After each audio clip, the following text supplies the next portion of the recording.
Good morning, dear students. Today we will discuss the first chapter, that is electric charges and field. To start with the electric charges, let us come to know what is electric charge. In this chapter, we will study only the electric charges which are at rest. They are not moving. In the further chapters, we will discuss when the charges are moving.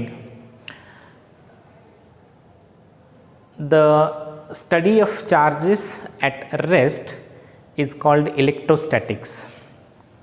The study of charges at rest is called electrostatics. As the name indicates, electrostatics. So statics means it is rest or stationary, and electro is nothing but what? A charge. So charges are at rest is called the electrostatics, and in electrostatics we will study the two chapters. That is, first one electric charge and field, the second one is the electric potential and capacitors. Okay, so now we will see what is charge, electric charge. So what is the electric charge? Before give the definition for the electric charge, one must understand the concept of the charge. We oftenly use the word charge so many times. ನಾವು ಭಾಳಷ್ಟು ಸಲ ಏನಪ್ಪ ಈ ವರ್ಡನ್ನು use ಮಾಡ್ತೀವಿ. Electric charge ಅನ್ನೋಂಥ ವರ್ಡನ್ನು ಸಾಕಷ್ಟು ಸಲ ಯೂಸ್ ಮಾಡ್ತೀವಿ. ಏನಪ್ಪ electric charge? What is that electric charge? So electric ಚಾರ್ಜನ್ನು ಮೊದಲು ನಾವು ತಿಳ್ಕೊಬೇಕಾದ್ರೆ ಫೀಲ್ ಮಾಡ್ಕೊಂಡು ಎಕ್ಸ್ಪೀರಿಯೆನ್ಸ್ ಮಾಡ್ಕೊಂಡ ನಂತರ ಮಾತ್ರ ಏನಪ್ಪ ನಾವು ಎಲೆಕ್ಟ್ರಿಕ್ ಚಾರ್ಜ್ ಐತಿ ಅಥವಾ ಇಲ್ಲ ಅಂತ ಹೇಳ್ತೀವಿ, ರೈಟ್? ಸೊ ಈಗ ರೈನಿ ಸೀಸನ್ ಅದ, ಥಂಡರ್ ವಾರ್ಮ್ಸ್ ಬರ್ತಾವೆ. ಥಂಡರ್ ವಾರ್ಮ್ಸ್ ಅಂದರೆ ಏನಪ್ಪ? ಸಿಡ್ಲು. ಆ ಸಿಡ್ಲ್ದಾಗ ನೀವು ನೋಡ್ತೀರಿ ಏನಪ್ಪ ಚಾರ್ಜಸ್ಸನ್ನು ಕಾಣಿಸ್ತೇವೆ, ಸ್ಪಾರ್ಕ್ ಬರ್ತದೆ. ಅದು ಏನಪ್ಪ ಒಂದು ಎಲೆಕ್ಟ್ರಿಕ್ ಚಾರ್ಜ್. ಮತ್ತು ಕಾಮನ್ ಎಕ್ಸಾಂಪಲ್ ಒಂದು ಹೇಳ್ಬೋದು, ಟಿ ವಿ ಸ್ಕ್ರೀನ್ ಮುಂದೆ ನೀವು ಯಾವಾಗ ಒಂದು ಪೇಪರನ್ನು ಹಿಂಗೆ ತೊಗೊಂಡು ಹೋಗ್ತೀರಿ, ಆವಾಗ ಆ ಪೇಪರ್ ಟಿ ವಿ ಸ್ಕ್ರೀನ್ ಏನಪ್ಪ ಅಂದರೆ ಅನ್ಸ್ಕೊಂಡು ಬಿಡ್ತದೆ, ಟಚ್ ಆಗಿಬಿಡ್ತದೆ, ರೈಟ್? ಅಥವಾ ನಿಮ್ಮ ಹ್ಯಾಂಡ್ಸನ್ನು ಕೂಡ ನೀವು ಟಿ ವಿದ ಮುಂದೆ ತೊಗೊಂಡು ಹೋದ್ರಪ್ಪ ಅಂದರೆ, ಸ್ಕ್ರೀನ್ ಮುಂದೆ ತೊಗೊಂಡು ಹೋದ್ರಪ್ಪ ಅಂದರೆ, your hair should be straight ಆಗಿಬಿಡ್ತಾವೆ. ಇದು ಕೂಡ ಒಂದು ಎಕ್ಸಾಂಪಲ್ ನಾವು ನೋಡೀವಿ ಸಾಕಷ್ಟು ಸಲ. ಬೆಸ್ಟ್ ಎಕ್ಸಾಂಪಲ್ ನಾವೇನಪ್ಪ, ತಲೆ ಬಾಚ್ಕೋತೀವಿ, ಕೋಂಬನ್ನು ಮಾಡ್ತೀವಿ, dry hair. When we comb our with dry hair, when this comb is moved towards the small bits of the paper, that small bits of the paper gets attracted. ಯಾವಾಗ ನಾವು ಹಿಂಗೆ ಕೂದಲ ಬಾಚ್ಕೊಂಡ ನಂತರ ಆ ಹನಿಗೆಯನ್ನು ನಾವು ತಗೊಂಡು ಸ್ಮಾಲ್ ಬಿಟ್ಸ್ ಆಫ್ ಪೇಪರ್ ಮುಂದೆ ಇಟ್ಟಪ್ಪ ಅಂದರೆ, ಆ ಸ್ಮಾಲ್ ಪೇಪರ್ಸ್ ಏನಾಗ್ತಪ್ಪ ಅಂದರೆ ಆ ಕೋಂಬಿಗೆ ಏನಾಗಿಬಿಡ್ತಾವೆ? Attracts ಆಗಿಬಿಡ್ತಾವೆ, touch ಆಗಿಬಿಡ್ತಾವೆ. ಇದು ಕೂಡ ಒಂದು ಎಕ್ಸಾಂಪಲು ಎಲೆಕ್ಟ್ರಿಕ್ ಚಾರ್ಜ್ದು. ಬರ್ತ್ಡೇ ಸೆಲೆಬ್ರೇಷನ್ ನಾವು ಮಾಡ್ತೀವಿ. ಬರ್ತ್ಡೇ ಸೆಲೆಬ್ರೇಷನ್ ಮಾಡಬೇಕಾದ್ರೆ ಏನು ಮಾಡ್ತೀವಿ ಹೇಳ್ರಿ? ನಾವು ಬಲೂನ್ಸನ್ನು ಉಬ್ಬಿಸ್ತೀವಿ, ಹೌದಲ್ರಿ? ಫ್ರೆಂಡ್ಸ್ ಬರ್ತ್ಡೇ, ಮನ್ಯಾಗ ಯಾರು ಸಣ್ಣ ಹುಡುಗ ಬರ್ತ್ಡೇ ಮಾಡ್ತೀವಿ, ಆವಾಗ ಬಲೂನ್ಸನ್ನು ಉಬ್ಬಿಸ್ತೀವಿ. ನಾವು ಬಲೂನ್ಸನ್ನು ಉಬ್ಬಿಸಿದ ನಂತರ ಏನು ಮಾಡ್ತೀವಪ್ಪ ಅಂದರೆ, ಏರ್ ಹಾಕಿದ ನಂತರ ಅದನ್ನು ಅಂಟಿಸ್ಬೇಕಾದ್ರೆ ನಾವು ಒಂದು ಏನು ಮಾಡ್ತೀವ, ಹಿಂಗೆ ಗಾಡಿಗೆ ಹಿಂಗೆ ಅಟ್ಸೋಕೆ ಹೋದ್ರಪ್ಪ ಅಂತಂಗಿಲ್ಲ. ಅದು ಭಾಳ ನಾವು ಏನಪ್ಪ ಒಂದು ಇದನ್ನು ತೊಗೊಂಬರ್ಬೇಕಾಕೈತಿ, ಟಿಕ್ಸು ತಂದು ಹಚ್ಬೇಕಾಕೈತಿ, ಹಿಂಗೆ ಮಾಡಬೇಕಾಗೈತಿ. ಬಟ್ ಆದರೂ ಕೂಡ ಅತ್ತಲ್ಪ ಅಂದರೆ ನಾವೇನು ಮಾಡ್ತೀವಪ್ಪ ಅಂದರೆ, ಆ ಬಲೂನ್ಸನ್ನು ನಾವು ಹಿಂಗೆ ತಿಕ್ತೀವಿ, ತಲೆಗೆ ತಿಕ್ತೀವಿ ನೋಡಿರಿ. ತಲೆಗೆ ತಿಕ್ಕಿದ ನಂತರ ಏನಾಕಿತ್ತಪ್ಪ ಅಂದರೆ ಅದನ್ನು ನಾವು ಗಾಡಿಗೆ ಹಂಚಿಬಿಡ್ತೀವಿ. ಗಾಡಿಗೆ ಹಂಚ್ಬಿಡ್ತಂದ್ರೆ ತನ್ನ ಅನ್ಸ್ಕೊಂಡು ಬಿಡ್ತೀವಿ ಗಾಡಿ. ಹೌದು, ವಾಲ್ಗೆ ಏನಪ್ಪ ಸ್ಟಿಕ್ ಆಗಿಬಿಡ್ತದೆ ಅದು. ಇದು ಕೂಡ ಒಂದು example for the charge, right. ಇದೊಂದು ಕೂಡ ಎಕ್ಸಾಂಪಲ್ಲು. ಮತ್ತು ನಾವು ಮತ್ತೊಂದು ಎಕ್ಸಾಂಪಲ್ಪ್ ಅಂದರೆ ಸಪೋಸ್ ಕಾರ್ಪೆಟ್ ಹಚ್ಚದ ಹಿಂಗೆ ರೆಡ್ ಕಾರ್ಪೆಟ್ ಅದ ಅಥವಾ ಗ್ರೀನ್ ಕಾರ್ಪೆಟ್ ಅದ. ಆ ಗ್ರೀನ್ ಕಾರ್ಪೆಟ್ ಅಥವಾ ರೆಡ್ ಕಾರ್ಪೆಟ್ ಮೇಲೆ ನಾವು ಏನಪ್ಪ ವಾಕ್ ಮಾಡ್ಕೊತ ಹೋದೆವಪ್ಪ ಬರಗಾಲೆ without slippers. And when we open the door, ನಾವು ಯಾವಾಗ ನಾವು ಆ ರೆಡ್ ಕಾರ್ಪೆಟ್ ಮೇಲೆ ಬರಗಾಲೇ ಹೋಗ್ತೀವಿ. ಬರಗಾಲದಿಂದ ಹೋದ ನಂತರ ಯಾವಾಗ ನಾವು ಡೋರನ್ನು ಓಪನ್ ಮಾಡ್ತೀವಿ ಆವಾಗ ಆ ಡೋರ್ ಹ್ಯಾಂಡಲ್ಗೆ ನಾವು ಹಿಡಿದಾಗ ನಮಗೆ ಶಾಕ್ ಹತ್ತದ ರೀ. That is due to the electric charge. Spark ಹತ್ತಿಬಿಡ್ತದೆ. ನಾವು ಸಣ್ಣಾಗಿರ್ತಾ ಒಂದು ಏನಪ್ಪ ಆಟ ಆಡ್ತಿದ್ದೀವಿ. ನಾವು ಸಣ್ಣಾಗಿರ್ತಾ ನೀವು ಏನು ಮಾಡಿರೋ ಅಥವಾ ಇಲ್ಲ ನನಗೆ ಗೊತ್ತಿಲ್ಲ. ನಾವೇನು ಮಾಡ್ತಿದ್ದಪ್ಪ ಅಂದರೆ ಒಬ್ಬ ಯಾವುದೋ ನಮ್ಮ ಫ್ರೆಂಡ್ಸನ್ನು ನಾವು ಏನು ಮಾಡ್ತಿದ್ದೆವು, ಆ ಹುಡುಗನ್ನು ನಾವು ಪ್ಲಾಸ್ಟಿಕ್ ಚೇರ್ ಮೇಲೆ ಕೂಡಿಸ್ತಿದ್ವಿ. ಕೂಡಿಸಿದ ನಂತರ ಪ್ಲಾಸ್ಟಿಕ್ ಚೇರ್ ಹಿಂದೆ ನಾವೇನಪ್ಪ ಟಾವೆಲ್ಲೇ ಬಡಿತಿದ್ವಿ. ಹಿಂಗೆ ಜೋರ್ಲೆ ಬಡಿತಿದ್ವಿ. ಜೋರ್ಲೆ ಬಡಿದ ನಂತರ ಏನಾಗ್ತಿತ್ತಪ್ಪ ಅಂದರೆ ಒಂದು 2 ನಿಮಿಷ ಆದ ಬಳಿಕ ಯಾವಾಗ ಆ ಹುಡುಗನ ನಾವು ಹಿಂಗೆ ಟಚ್ ಮಾಡ್ತಿದ್ವಿ, ಆ ಟಚ್ ಮಾಡಿದಾಗ ನಮಗೇನಪ್ಪ ಕರೆಂಟ್ ಹಡ್ದಾಗ ಆಗ್ತಿತ್ತು, ಮೈ ಝೂಮ್ ಅನಿಸ್ತಿತ್ತು. That is due to the what the electric charge. This is how we can experience the feel the charge. ನಾವು ಫೀಲ್ ಮಾಡ್ಕೊಂಡಿವಿ ಚಾರ್ಜನ್ನು. ಇವೆಲ್ಲ ಚಾರ್ಜಸನ್ನು ಫೀಲ್ ಮಾಡಿದ ನಂತರ ಎಲೆಕ್ಟ್ರಿಕ್ ಚಾರ್ಜ್ ಅಂದರೆ ಏನು ಅಂತ ಅರ್ಥ ಮಾಡ್ಕೋಬೇಕಾಗಿತ್ತು. ನಾವು ಒಬ್ಬನ ಅಂತೂ ಫೀಲನ್ನು ಮಾಡೋಕ್ಕೆ ಸಾಧ್ಯ ಇಲ್ಲ ಚಾರ್ಜನ್ನು, ಹೌದಲ್ಲ ರೀ. ಚಾರ್ಜನ್ನು ಫೀಲ್ ಮಾಡ್ಕೋಬೇಕಾದ್ರೆ, ಆ ಚಾರ್ಜನ್ನು ಎಕ್ಸ್ಪೀರಿಯೆನ್ಸ್ ಮಾಡಬೇಕಾದ್ರೆ ಮತ್ತೊಂದು ಮ್ಯಾಟ್ರ್ ಬೇಕು ನನಗೆ, ರೈಟ್.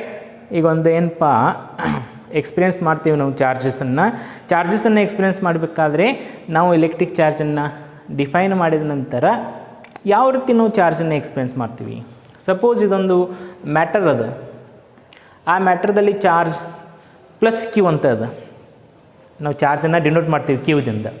ಸೊ ಇದು ಪ್ಲಸ್ ಕ್ಯೂ ಅನ್ನೋಂಥದ್ದೊಂದು ಚಾರ್ಜ್ ಅದ. ಇದೊಂದು ಮ್ಯಾಟರು, ರೈಟ್. ಈ ಚಾರ್ಜು ಇಲ್ಲಿ ಪ್ರೆಸೆಂಟ್ ಐತಿ ಅಥವಾ ಇಲ್ಲ, ಈ ಚಾರ್ಜು ಇಲ್ಲಿ ಪ್ರೆಸೆಂಟ್ ಐತಿ ಅಥವಾ ಇಲ್ಲ ತಿಳ್ಕೊಬೇಕಾದ್ರೆ ನಾವೇನು ಮಾಡ್ತೀವಪ್ಪ ಅಂದರೆ ಪಕ್ಕದಲ್ಲಿ ಮತ್ತೊಂದು ಚಾರ್ಜನ್ನು ತಂದಿಡೋಣ, ಮತ್ತೊಂದು ಪ್ಲಸ್ ಕ್ಯೂವನ್ನು ತಂದಿಡ್ತೀವಿ. ಹಿಂಗೆ ಆವಾಗ ಇವೆರಡೂ ಚಾರ್ಜ್ ಏನು ಮಾಡ್ತೀವಪ್ಪ ಅಂದರೆ ತನ್ನಲ್ಲಿರ್ತಕ್ಕಂಥ ಫೋರ್ಸನ್ನು ಎಕ್ಸ್ಪೀರಿಯೆನ್ಸ್ ಮಾಡ್ತಾವು, ಎಕ್ಸ್ಚೇಂಜ್ ಮಾಡ್ತಾವೆ. ಆವಾಗ ಇವೆರಡೂ ಚಾರ್ಜ್ ಏನು ಮಾಡ್ತಾವಪ್ಪ ಅಂದರೆ ಫೋರ್ಸ್ ಎಕ್ಸ್ಪೀರಿಯೆನ್ಸ್ ಮಾಡ್ತಾವೆ. ಎರಡು ಚಾರ್ಜ್ ಏನು ಮಾಡ್ತಾವೆ, ಫೋರ್ಸ್ ಎಕ್ಸ್ಪೀರಿಯೆನ್ಸ್ ಮಾಡ್ತಾವೆ. ಇಲ್ಲಿ ಒಂದೇ ಚಾರ್ಜ್ ಇತ್ತಪ್ಪ ಅಂದರೆ ನನಗೆ ಹೇಳಕ್ಕೆ ಸಾಧ್ಯ ಇಲ್ಲಪ್ಪ ಅಂದರೆ ಅಲ್ಲಿ ಚಾರ್ಜ್ ಐತಂತ. ಯಾವಾಗ ನಾನು ಪಕ್ಕದಲ್ಲಿ ಮತ್ತೊಂದು ಚಾರ್ಜನ್ನು ತಂದಿರ್ತೀನಿ ಆವಾಗ ಎರಡೂ ಚಾರ್ಜ್ ಏನು ಮಾಡ್ತವಪ್ಪ ಅಂದರೆ ಇಂಟ್ರ್ಯಾಕ್ಟ್ ಮಾಡ್ತವೆ. ಇಂಟ್ರ್ಯಾಕ್ಟ್ ಮಾಡಿದ ನಂತರ ಅಲ್ಲಿ ಫೋರ್ಸನ್ನು ಎಕ್ಸ್ಚೇಂಜ್ ಮಾಡ್ತವೆ. ಆ ಫೋರ್ಸ್ ಎರಡು ರೀತಿ ಇರ್ತದೆ. ಒಂದು ಅಟ್ರ್ಯಾಕ್ಟಿವ್ ಫೋರ್ಸ್ ಇರ್ತದೆ, ಇಲ್ಲಿ ರಿಪಲ್ಸಿವ್ ಫೋರ್ಸ್ ಇರ್ತದೆ. ಒಂದು ಅಟ್ರ್ಯಾಕ್ಟಿವ್ ಇರ್ತದೆ, ಇನ್ನೊಂದು ರಿಪಲ್ಸಿವ್ ಫೋರ್ಸ್ ಇರ್ತದೆ. ಆ ಎಕ್ಸ್ಪೀರಿಯೆನ್ಸ್ ನಾವು ಮಾಡಿದ ನಂತರ ನಾವು ಹೇಳ್ಬೋದಪ್ಪ yes there is a charge. ಹಾಗಾದರೆ ಎಲೆಕ್ಟ್ರಿಕ್ ಚಾರ್ಜ್ ಅಂದರೆ ಏನಪ್ಪ? ಎಲೆಕ್ಟ್ರಿಕ್ ಚಾರ್ಜ್ ಅಂದರೆ ಏನಪ್ಪ? ಇದೊಂದು ಫಿಸಿಕಲ್ ಕ್ವಾಂಟಿಟಿ ಆಫ್ ಮ್ಯಾಟರ್. ಒಂದು ಮ್ಯಾಟರ್ದು ಫಿಸಿಕಲ್ ಕ್ವಾಂಟಿಟಿ. ಯಾಕೆ ನಾನು ಫಿಸಿಕಲ್ ಕ್ವಾಂಟಿಟಿ ಹೇಳ್ತೀನಿ ಇದಕ್ಕೆ? because physical quantity is a quantity which can be measurable. So we can measure the amount of charge, we can measure the presence of the charge and amount of charge, right? So electric charge, it is a physical quantity. It is a physical quantity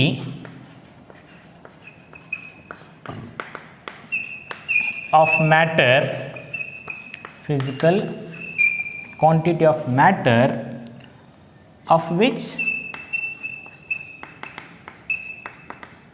it causes to experience an electric force by placing one more matter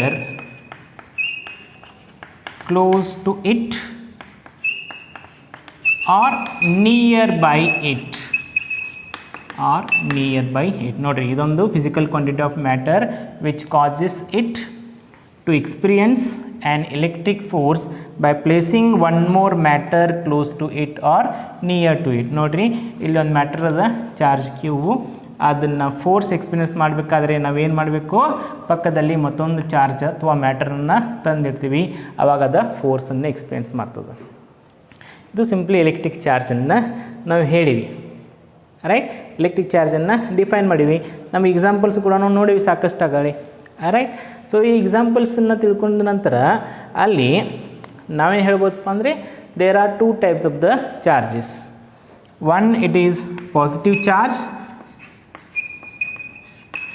and another one is the negative charge. ಎರಡು types ಇದಾವೆ, ಒಂದು positive charge, ಇನ್ನೊಂದು negative charge. ಯಾಕೆ ನಾವು positive charge ಆಮೇಲೆ negative charge ಹೇಳ್ಬೋದು? Why it is named as a positive charge and negative charge? Positive charge and negative charge are given by the names by the scientist called Benjamin Franklin. Benjamin Franklin ಅನ್ನೋಂಥ ಒಬ್ಬ scientist ಏನು ಮಾಡ್ತಾನಪ್ಪ ಅಂದರೆ ಹೇಳ್ತಾನೋ ಅಲ್ಲಿ ಎರಡು types charges ಇದಾವೆ, ಒಂದು positive charge, ಇನ್ನೊಂದು negative charge ಅಂತ. By conventional only. ಯಾಕೆ ಪಾಸಿಟಿವ್ ಚಾರ್ಜು, ಯಾಕೆ ನೆಗೆಟಿವ್ ಚಾರ್ಜ್ ಒಂದು ಸ್ವಲ್ಪ ನೋಡೋಣ. ನಾವೇನು ಹೇಳಪ್ಪ ಅಂದರೆ ಮ್ಯಾಟ್ರ್ ಅಂತ ಹೇಳಿವಿ. ಅದರಲ್ಲಿ ಮ್ಯಾಟ್ರ್ ಅಂದರೆ ನಿಮ್ಗೆ ಗೊತ್ತದ. ಮ್ಯಾಟ್ರ್ ಅಂದರೆ ಏನಪ್ಪ ನಮ್ಗೆ ಗೊತ್ತದೆ. ಇದು matter it is composed of what? Molecules and atoms. Atoms are the building blocks of all these matter. Right? ಹಾಗಾದರೆ ಅಟಮ್ಸ್ದಲ್ಲಿ ಏನಿರ್ತದಪ್ಪ? ಅಟಮ್ಸ್ದಲ್ಲಿ ನಮ್ಗೆ ಗೊತ್ತದ there is a proton, there is a electron. Right, ಒಂದು ಆಟಮುದಲ್ಲಿ ಏನೇನು ಇರ್ತದಪ್ಪ ಅಂದರೆ ಒಂದು ಪ್ರೋಟಾನ್ ಇರ್ತದೆ, ಇನ್ನೊಂದು ಇಲೆಕ್ಟ್ರಾನ್ ಇರ್ತದೆ. Right, and proton is positively charge and electron is negatively charge. Suppose ಇದೊಂದು ಆಟಮ್ ಅದ, ಈ ಆಟಮ್ದಲ್ಲಿ ಇದು ನ್ಯೂಕ್ಲಿಯಸ್ಸು. ಈ ನ್ಯೂಕ್ಲಿಯಸ್ ಸುತ್ತ ಏನಿರ್ತದಪ್ಪ ಅಂದರೆ ಇಲೆಕ್ಟ್ರಾನ್ಸ್ ಇರ್ತಾವೆ and which are revolving around the nucleus, which are revolving around the nucleus. Right, it is called the nucleus which is composed of protons and neutrons. ಹೌದಲ್ಲ, ಇದು ನ್ಯೂಕ್ಲಿಯಸ್ ಅದ. ಈ ನ್ಯೂಕ್ಲಿಯಸ್ದಾಗ ಏನೇನಿದಪ್ಪ ಅಂದರೆ ಪ್ರೋಟಾನ್ಸ್ ಇದಾವೆ, ಆಮೇಲೆ ನ್ಯೂಟ್ರಾನ್ಸ್ ಇದಾವೆ, ಆಮೇಲೆ ಇದು electrons which are revolving in the various orbit, and this electron is called negative charge ಅಂತ ನಾವು ಹೇಳ್ಕೊತ ಬಂದೀವಿ. This is negative charge, proton is positive charge, neutron is neutral, means it is no charge. ಇದು neutral, ಅದು we called is the neutral charge. Right, ಇಷ್ಟು ನಮ್ಗೆ ಗೊತ್ತದ basic idea the atom. ಒಂದು ಆಟಮ್ ಒಳಗೆ ಏನಿರ್ತದಪ್ಪ ಅಂದರೆ ನ್ಯೂಕ್ಲಿಯಸ್ ಇರ್ತದೆ. ಆ ನ್ಯೂಕ್ಲಿಯಸ್ದಾಗ ಏನಿರ್ತಪ್ಪ ಅಂದರೆ ಪ್ರೋಟಾನ್ಸು ಆಮೇಲೆ ನ್ಯೂಟ್ರಾನ್ಸ್ ಇರ್ತಾವೆ, ಆಮೇಲೆ ಆ ನ್ಯೂಕ್ಲಿಯಸ್ ಸುತ್ತ ಏನಿರ್ತದಪ್ಪ ಅಂದರೆ ಇಲೆಕ್ಟ್ರಾನ್ಸ್ ಇರ್ತವೆ. ರೈಟ್, ಸೊ ಈಗ ಒಂದು ಆಟಮು ಸ್ಟೇಬಲ್ ಇರಬೇಕಾದ್ರೆ, ಒಂದು ಆಟಮು ಸ್ಟೇಬಲ್ ಇರಬೇಕಾದ್ರೆ ಎಷ್ಟು ಪ್ರೋಟಾನ್ಸ್ ಇರ್ತಾವಲ್ಲ ಅಷ್ಟೇ ನಂಬರ್ ಆಫ್ ಎಲೆಕ್ಟ್ರಾನ್ಸ್ ಏನಪ್ಪ ಹೊರಗಡೆ ರಿವಾಲ್ವ್ ಆಗಬೇಕು. Right, the atom is said to be stable only if there are 4 protons are available in the nucleus, then 4 electrons are revolving around the nucleus. Right, if number of protons and electrons are same, then the atom is said to be stable. Then we can say that it is the neutral body. We call it the neutral body. ಅದಕ್ಕೆ ನಾವು neutral body ಅಂತ ಹೇಳ್ತೀವಿ. ಯಾವಾಗ ಹೇಳ್ತೀವಪ್ಪ ಅಂದರೆ ಇದು neutral body ಅಥವಾ ಅನ್ಚಾರ್ಜ್ body ಅಂತ ಕೂಡ ಹೇಳ್ತೀವಿ. Uncharged body, we call it as the uncharged body, stable, neutral or uncharged body. When there is a loss of electron or gain of electron, when there is a loss of electron and gain of electron, then the body is said to be charged. ಯಾವಾಗ ಹೇಳ್ತೀವಪ್ಪ ಅಂದರೆ charge body, if there is a loss of electron or gain of electron. Loss ಆಗಿರಬೇಕು, gain ಆಗಿರಬೇಕು. ಆವಾಗ ಏನಾಯ್ತಪ್ಪ ಅಂದರೆ body charge ಅಂತ ಹೇಳ್ತೀವಿ. ರೈಟ್. ಬಾಡಿ ಚಾರ್ಜ್ ಯಾವಾಗ ಹೇಳ್ತಪ್ಪ ಅಂದರೆ ಒಂದು ಪಾಸಿಟಿವ್ಲಿ ಚಾರ್ಜ್ ಬಾಡಿ ಅಂತ ಹೇಳ್ತೀವಿ, ಇನ್ನೊಂದು ನೆಗೆಟಿವ್ಲಿ ಚಾರ್ಜ್ ಬಾಡಿ ಅಂತ ಹೇಳ್ತೀವಿ. ರೈಟ್. ಎರಡು ಟೈಪ್ಸ್ ಹೇಳ್ಬೋದು, ಒಂದು ಪಾಸಿಟಿವ್ಲಿ ಚಾರ್ಜ್ ಬಾಡಿ, ಇನ್ನೊಂದು negatively charge body. Positively charge body ಯಾವಾಗ ಹೇಳ್ತಪ್ಪ ಅಂದರೆ if the body loses the electron. When body loses electrons. When body loses the electron, then the body is said to be positively charged. When body gains the electron, then it is called the negatively charged body. ಯಾವಾಗ ಒಂದು body ಒಳಗೆ electrons loose ಆಗ್ತಾವೆ ಆವಾಗ ಏನಾಗ್ತೈತಪ್ಪ ಅಂದರೆ ಅದು positively charge ಆಗ್ತದೆ. ಯಾವಾಗ ಒಂದು ಬಾಡಿ ಎಲೆಕ್ಟ್ರಾನ್ಸನ್ನು ಗೇನ್ ಮಾಡ್ತದೆ ಅವಾಗ ಅದಕ್ಕೆ ನೆಗೆಟಿವ್ಲಿ ಚಾರ್ಜ್ ಆಗ್ತೈತಿ. ಹೆಂಗಪ್ಪ ಈ ಎಲೆಕ್ಟ್ರಾನ್ಸ್ ಯಾಕಪ್ಪ ಪ್ರೋಟಾನ್ಸ್ ಯಾಕೆ ಆಗಂಗಿಲ್ಲ, ಇದೊಂದು ಕ್ವೆಶನ್ ಬರ್ತಿರ್ಬೇಕು. ಈಗ ನ್ಯೂಕ್ಲಿಯಸ್ದಾಗ ಏನದಪ್ಪ ನಮ್ಗೆ ಗೊತ್ತದ, ಪ್ರೋಟಾನ್ಸ್ ಆಮೇಲೆ ನ್ಯೂಟ್ರಾನ್ಸ್ ಅದಾವ ಅಂತ ಗೊತ್ತದ. ರೈಟ್. ಪ್ರೋಟಾನ್ಸ್ ಒಳಗಡೆ ಅದಾವೆ, ಎಲ್ಲಿ ನ್ಯೂಕ್ಲಿಯಸ್ ಒಳಗಡೆ ಅದಾವೆ. ರೈಟ್. ಹಾಗಾಗಿ ಅವು ಭಾಳಷ್ಟು ಒಳಗಡೆ ಇದ್ದ ಕಾರಣ ಹೊರಗಡೆ ಇವೇನು ಎಲೆಕ್ಟ್ರಾನ್ಸ್ ಇದಾವಲ್ಲ they are revolving around the nucleus in the various orbit. In the outermost ಆರ್ಬಿಟ್ದಲ್ಲಿ ಇರ್ತಕ್ಕಂಥ ಎಲೆಕ್ಟ್ರಾನ್ಸ್ ಏನು ಮಾಡ್ತದಪ್ಪ ಅಂದರೆ ಅದು ಯಾವತ್ತೂ ಕೂಡ ಕಾಯ್ತಾ ಇರ್ತದೆ ಯಾವುದೋ ಒಂದು ಸಫಿಷಿಯೆಂಟ್ ಎನರ್ಜಿಗೋಸ್ಕರ. ಈಗ ಸಪೋಸ್ ಒಂದು ಎಲೆಕ್ಟ್ರಾನ್ ಅದ ಔಟರ್ ಮೋಸ್ಟ್ ಎಲೆಕ್ಟ್ರಾನ್ಸ್ಗಳು. ಈಗ ನಾವೊಂದು ಏನು ಮಾಡ್ತೀನಪ್ಪ ಕೆಲಸ, ರಬ್ಬಿಂಗ್ ಮಾಡ್ತೀನಿ ಹಿಂಗೆ. ರೈಟ್. ರಬ್ಬಿಂಗ್ ಮಾಡಿದ ನಂತರ ಏನಾಕೈತಿ ಹೇಳ್ರಿ, ಹೀಟ್ ಕ್ರಿಯೇಟ್ ಆಕೈತಿ, ಥರ್ಮಲ್ ಎನರ್ಜಿ ಕ್ರಿಯೇಟ್ ಆಕೈತಿ. ಆ ಥರ್ಮಲ್ ಎನರ್ಜಿ ಏನು ಮಾಡ್ತಿತ್ತಪ್ಪ ಅಂದರೆ ಈ ಎಲೆಕ್ಟ್ರಾನ್ಸ್ ಏನು ಮಾಡ್ತದೆ, ಅಬ್ಸಾರ್ವ್ ಮಾಡ್ತದೆ. ಎಲೆಕ್ಟ್ರಾನ್ ಆ ಎನರ್ಜಿನ ಅಬ್ಸಾರ್ವ್ ಮಾಡಿದ ನಂತರ ಅವಾಗ ಏನು ಮಾಡ್ತಿತ್ತಪ್ಪ ಅಂದರೆ ಆ ಎಲೆಕ್ಟ್ರಾನು ಆ ಆರ್ಬಿಟ್ ಬಿಟ್ಟು ಏನು ಮಾಡ್ತೈತಿ ಹೊರಗಡೆ ಬಂದುಬಿಡ್ತದೆ. Right.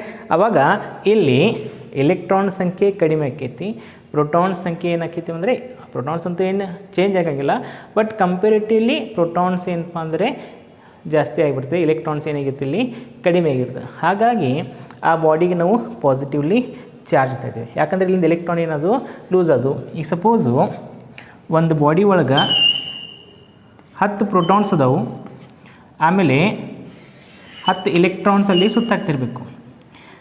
Right. 10 protons and 10 electrons ಅಂತ ಹೇಳ್ತೀವಿ. ಆವಾಗ ಆ ಬಾಡಿ ಸ್ಟೇಬಲ್ ಅಂತ ಹೇಳ್ತೀವಿ. ಈಗ ಒಂದು ಸ್ವಲ್ಪ ನಾ ಆ ಬಾಡಿಗೆ ಸಫಿಷಿಯೆಂಟ್ ಎನರ್ಜಿ ಕೊಡ್ತೀನಿ. ಸಫಿಷಿಯೆಂಟ್ ಎನರ್ಜಿ ಕೊಟ್ಟ ನಂತರ ಏನಾಕೈತಿ ಹೇಳ್ರಿ, ಆ ಬಾಡಿದೊಳಗಿಂದ ಎಲೆಕ್ಟ್ರಾನ್ಸ್ ಏನಾಗ್ತವಪ್ಪ ಅಂದರೆ ಹೊರಗಡೆ ಬಂದುಬಿಡ್ತವೆ. ಒಂದು 2 ಎಲೆಕ್ಟ್ರಾನ್ಸ್ ಹೊರಗಡೆ ಬಂದಪ್ಪ ಇಲ್ಲಿವ, ಉಳಿದು ಎಷ್ಟಪ್ಪ ಅಂದರೆ ಇಲ್ಲಿ 8 ಎಲೆಕ್ಟ್ರಾನ್ಸ್ ಅದಾವೆ. 8 ಎಲೆಕ್ಟ್ರಾನ್ಸ್ದಾಗ ಏನಾಕಿತ್ತಪ್ಪ ಅಂದರೆ 10 ಪ್ರೋಟಾನ್ಸ್ ಅದಾವೆ. ಹಾಗಾಗಿ ಪ್ರೋಟಾನ್ಸ್ ಸಂಖ್ಯೆ ಜಾಸ್ತಿ ಅದ, ಎಲೆಕ್ಟ್ರಾನ್ ಸಂಖ್ಯೆ ಕಡಿಮೆ ಅದ. ಹಾಗಾಗಿ ಇದು ಬಾಡಿ ಏನು ಹೇಳ್ತೀವಿ ನಾವು ಪಾಸಿಟಿವ್ಲಿ ಚಾರ್ಜ್ ಅಂತ ಹೇಳ್ತೀವಿ. ಸೊ ಸಪೋಸು ಆ 2 ಎಲೆಕ್ಟ್ರಾನ್ಸ್ ಇನ್ನೊಂದು ಬಾಡಿ ಕಡೆ ಎಕ್ಸ್ಟ್ರಾ ಹೋದಪ್ಪ ಅಂದರೆ ಅಲ್ಲಿ ಆ ಬಾಡಿದಲ್ಲಿ ಮೊದಲಿನಕ್ಕಿಂತ ಜಾಸ್ತಿ ಎಲೆಕ್ಟ್ರಾನ್ಸ್ ಬಂತು. ರೈಟ್. ಮೊದಲಿನಕ್ಕಿಂತ ಏನಪ್ಪ ಜಾಸ್ತಿ ಎಲೆಕ್ಟ್ರಾನ್ಸ್ ಬಂತು, ಆವಾಗ ಆ ಬಾಡಿಗೆ ನಾವು ನೆಗೆಟಿವ್ಲಿ ಚಾರ್ಜ್ ಆಗ್ತೈತಿ. When the body loses the electrons, we call this the positively charged. When body gains the electron, the body which gains the electron is called the negatively charged body. ಈ ಒಂದು example ನೋಡೋಣ ನಾವೇನ, ಏನಪ್ಪ ಅಂದರೆ ಇದೊಂದು glass rod ಅಂತ ತಿಳ್ಕೊಂಡಿವಿ. This is the glass rod. When glass rod is rubbed with silk, ಈ silk cloth ಹೆಣ್ಮಕ್ಳು ಗೊತ್ತಿರ್ತದೆ ನೋಡಿರಿ. ಸಿಲ್ಕ್ ಕ್ಲೋತ್ಸ್ ಅಥವಾ ಸಿಲ್ಕ್ ಸ್ಯಾರೀಸನ್ನು ನಾವು ಯಾವಾಗ ಹಿಂಗೆ ಓಪನ್ ಮಾಡ್ತೀವಿ ಅದ್ರಾಗ ಒಂದು ಆವಾಜ್ ಬರ್ತದೆ, ಸ್ಪಾರ್ಕ್ ಬರ್ತದೆ ರೀ, ಕ್ರ್ಯಾಕರ್ ಸೌಂಡ್ ಒಂದು ಬರ್ತದೆ. That is due to the electric charge. ಈ ಗ್ಲಾಸ್ ರಾಡ್ ನಿಮ್ಮ ಕೆಮಿಸ್ಟ್ರಿ ಲ್ಯಾಬ್ದಾಗ ಇರ್ತದೆ, ನೋಡಿರ್ಬೇಕು ನೀವು. When glass rod is rubbed with the silk, rubbing ಅಂದರೆ ಏನಪ್ಪ ಫ್ರಿಕ್ಷನ್ ಮಾಡಕತ್ತೀನಿ ಹಿಂಗೆ. ಆವಾಗ ಗ್ಲಾಸ್ ರಾಡ್ದಲ್ಲಿ ಇರ್ತಕ್ಕಂಥ ಎಲೆಕ್ಟ್ರಾನ್ಸ್ ಏನಾಗ್ತಪ್ಪ ಅಂದರೆ ಈ ಸಿಲ್ಕ್ ಕ್ಲೋತ್ಗೆ ಟ್ರಾನ್ಸ್ಫರ್ ಆಗಿಬಿಡ್ತಾವೆ. ಹಾಗಾಗಿ ಇಲ್ಲಿಂದ ಎಲೆಕ್ಟ್ರಾನ್ಸ್ ಏನದು ಈ ಸಿಲ್ಕ್ ಕ್ಲೋತ್ಗೆ ಟ್ರಾನ್ಸ್ಫರ್ ಆದ ನಂತರ ಇಲ್ಲಿ ಈ ಗ್ಲಾಸ್ ರಾಡ್ದಲ್ಲಿ ಇರ್ತಕ್ಕಂಥ ಎಲೆಕ್ಟ್ರಾನ್ಸ್ ಕಡಿಮೆ ಅದು, ಪ್ರೋಟಾನ್ಸ್ ಅದು ಅಷ್ಟೇ ಇಲ್ಲಿಗ, ಹೌದಲ್ರಿ. ಹಾಗಾಗಿ ಈ ಗ್ಲಾಸ್ ರಾಡ್ ಏನಾಗಿಬಿಡ್ತೈತಿ ಪಾಸಿಟಿವ್ಲಿ ಚಾರ್ಜ್. ಯಾಕಂದರೆ ಇಲ್ಲಿ ಇರ್ತಕ್ಕಂಥ ಎಲೆಕ್ಟ್ರಾನ್ಸ್ ಏನಾಗಿದ್ದಾವೆ ಟ್ರಾನ್ಸ್ಫರ್ ಆಗಿದ್ದಾವೆ. ಎಲ್ಲಿ ಟ್ರಾನ್ಸ್ಫರ್ ಆಗಿದ್ದಾವೆ ರೀ, ಸಿಲ್ಕ್ದಾಗ. ಈಗ ಸಿಲ್ಕ್ದಾಗ ಏನಿತ್ತಪ್ಪ ಮೊದಲು ಪ್ರೋಟಾನ್ಸು ಎಲೆಕ್ಟ್ರಾನ್ಸ್ ಇದ್ದು, ಬಟ್ ಏನಾಯ್ತು ಆಫ್ಟರ್ ರಬ್ಬಿಂಗು ಈ ಗ್ಲಾಸ್ ರಾಡ್ದಲ್ಲಿ ಇರ್ತಕ್ಕಂಥ ಎಲೆಕ್ಟ್ರಾನ್ಸ್ ಏನು ಬಂದವು ಇಲ್ಲಿ ಸಿಲ್ಕ್ ಕ್ಲೋತ್ ಮೇಲೆ ಬಂದವು. ಹಾಗಾಗಿ ಈ ಸಿಲ್ಕ್ ಕ್ಲೋತ್ ಏನಾಗಿಬಿಡ್ತೈತಿ negatively charge, because there is a more number of the electrons. ಅದಕ್ಕಾಗಿ ಈ ಗ್ಲಾಸ್ ರಾಡು ಸಿಲ್ಕ್ದ ಎಕ್ಸಾಂಪಲ್ ಒಂದು ಸ್ವಲ್ಪ ನೀವು ನೆನಪಿಟ್ಕೋಬೇಕು. ಸಾಕಷ್ಟು ಸಲ ನಮ್ಮ ಎಕ್ಸಾಮ್ದಲ್ಲಿ ಸಿ ಇ ಟಿ ಕ್ವೆಶನ್ಸ್ದಲ್ಲಿ ಅದು ಬರ್ತದೆ. When glass rod is rubbed with the silk, when glass rod is rubbed with the silk, glass rod loses some electron. Glass rod loses some electron and silk cloth gains some electrons. Silk cloth gains some electrons, right? So glass rod becomes what? Positively charged, and silk cloth becomes what? Negatively charged. Right. ಅದಕ್ಕಾಗಿ ನೆನಪಿಡ್ರಿ, ಯಾವಾಗ ನಾವು positive charge ಆಮೇಲೆ negative charge ಹೇಳ್ತೀವಪ್ಪ ಅಂದರೆ only if there is a gaining of charges, loss of charges, then only body is said to be charge ಅಂತ ಹೇಳ್ತೀವಿ. Right. So ಇಲ್ಲಿ ಪಾಸಿಟಿವ್ ಚಾರ್ಜು ನೆಗೆಟಿವ್ ಚಾರ್ಜ್ ಅಂತ ನಾವು ಹೇಳಿವಿ. ರೈಟ್. ಸೊ ಬಾಡಿದಲ್ಲಿ ಎಲೆಕ್ಟ್ರಾನ್ಸ್ ಜಾಸ್ತಿ ಆದಪ್ಪ ಅಂದರೆ ಆ ಬಾಡಿ ನೆಗೆಟಿವ್ಲಿ ಚಾರ್ಜ್ ಆಗಿರ್ತದೆ. ಬಾಡಿ ಎಲೆಕ್ಟ್ರಾನ್ಸನ್ನು ಲೂಸ್ ಮಾಡಿತಪ್ಪ ಅಂದರೆ ಪಾಸಿಟಿವ್ಲಿ ಚಾರ್ಜ್ ಅಂತ ನಾವು ಹೇಳ್ತೀವಿ. ಯಾಕಂದರೆ ಎಲೆಕ್ಟ್ರಾನ್ ಲೂಸ್ ಮಾಡಿತಂದರೆ ಇಲ್ಲಿ ಬರೀ ಪ್ರೋಟಾನ್ಸ್ ಅಷ್ಟೇ ಉಳಿತಾವೆ. ಹಾಗಾಗಿ ಅದಕ್ಕೆ ಏನಾಗ್ತೀವಿ ನಾವು ಪಾಸಿಟಿವ್ಲಿ ಚಾರ್ಜ್ ಅಂತ ಹೇಳ್ತೀವಿ. ರೈಟ್. ಇಲ್ಲಿ ನೋಡಿರಿ ಒಂದು ಎಕ್ಸಾಂಪಲ್ ನೋಡಿಬಿಡ್ನು. ಇದೊಂದು ಬಾಡಿ ಅದ ಎ ಅಂತ ಹೇಳೋಣ. ರೈಟ್. ಇಲ್ಲಿ 8 ಪ್ರೋಟಾನ್ಸ್ ಇದಾವೆ, ಆಮೇಲೆ 8 ಎಲೆಕ್ಟ್ರಾನ್ಸ್ ಇದಾವೆ. ರೈಟ್.